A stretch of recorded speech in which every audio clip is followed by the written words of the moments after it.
আসসালামু আলাইকুম প্রিয় বন্ধুরা। যদি কৃষকের ছেলের কৃষিকাজ করার মতো কোনো ইচ্ছা থাকে তাহলে বাড়ির ছাদেও করা যায় ছাদ কৃষি। এই যে আমাদের সোহেল ভাই আমাদের বাসার ছাদে সুন্দর ফুলকপি, বেগুন, রসুন, আবার এইখানে আছে হলো আপনাদের ঔষধি গাছ, নিম গাছ, তারপরে মেহেদি, এসব চাষ করছে। আসলে কৃষকের ইচ্ছা থাকলে সে যেখানে সেখানে ফসল ফলাইতে পারে। ফসল কি সুন্দর বেগুন ধরছে দেখেন প্রিয় বন্ধুরা। আসলে মানুষের ইচ্ছা থাকলে সবই সম্ভব হয়। হ্যাঁ, ইচ্ছার লাউডা, এই যে লাউ ধরছে, লাউডা অনেক ছোট, কিন্তু হ্যাঁ এই গাছে অনেক লাউ হয়েছিল, হ্যাঁ খাওয়া হয়েছে। তারপরে এই যে দেখেন ড্রামের মধ্যে দিয়া, বস্তার মধ্যে দিয়া রসুন লাগানো হয়েছে, রসুন, তারপরে পেঁয়াজ, আরও কত কিছু।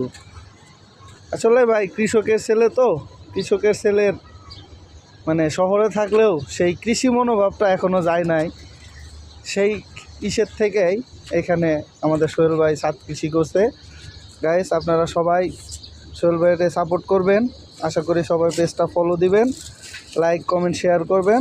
আসসালামু আলাইকুম।